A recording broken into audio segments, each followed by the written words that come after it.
Mahalan kayong lahat, sapagkat ako ang Diyos ng pag-ibig, laging nangungusap sa inyong lahat. Ang pag-ibig na inuukol ninyo sa inyong mga kapatid ay pag-ibig din na inuukol nyo sa akin. Sapagkat kung ano ang ginawa ninyo sa inyong kapatid, ay siya ninyong ginagawa sa akin. Ako si Yahweh, ang Diyos na makapangyarihan sa lahat, ang lumikha ng langit at lupa. Walang bagay na naririto sa daigdig na mayroong buhay na ito ay nagmumula sa akin. Kaya't aking mga anak, naway panghawakan ng bawat isa ang aking pangako sa inyong lahat. Sapagkat sa inyong pagsunod, ang lahat ng ito ay hindi nasasayang. Ngunit ito ang siya ninyong pag-iimpok ng kabutihan doon sa aking kaharian. Aking mga anak, kayo ay laging manalangin para sa ikaliligtas ng bawat isa sa pamamagitan ng inyong pagkakaisang panalangin, kayo ay patuloy na diringgin.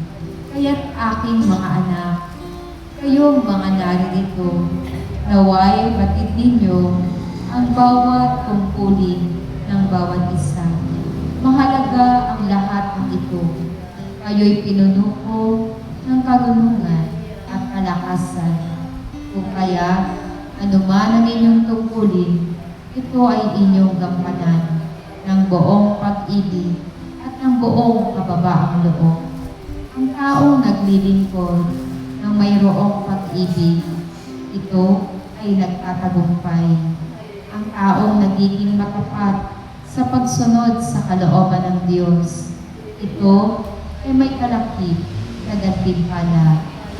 Kaya't aking mga anak, ang bawat isa sa inyo ay maging tapat sa pagsunod sa aking kalooban, sapagkat akong si Yahweh ang nakababatid ng lahat ng bagay. Batid kong marami kayong kahilingan sa akin, at ang bawat kahilingan ninyo para sa inyong mga mahal sa buhay ay mayroong nakatakdang panahon upang ito ay aking tugunin. At nais ko ring makita ang inyong pagtitiyaga sa pagsunod sa aking kalooban.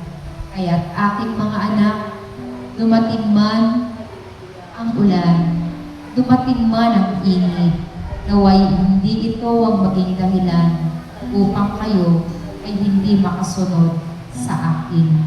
Tandaan ninyo ang lahat ng aking ipinagtatagubilin sa inyong lahat. Manalangin kayo para sa inyong bansa. Manalangin kayo upang ang mga salot ay patuloy na maitaboy. Manalangin kayo sapagkat ang taong nananalangin ay diringgin ng Diyos. Magkaisa kayong naglilingkod, magmahalan kayo at kayo'y magbahaginan ng kapayapaan sa bawat isa. Maraming salamat sa inyong lahat, sa inyong pakikinig sa akin. Ang lahat ng inyong kahilingan ay patuloy kong diringgin. Salamat sa inyong lahat.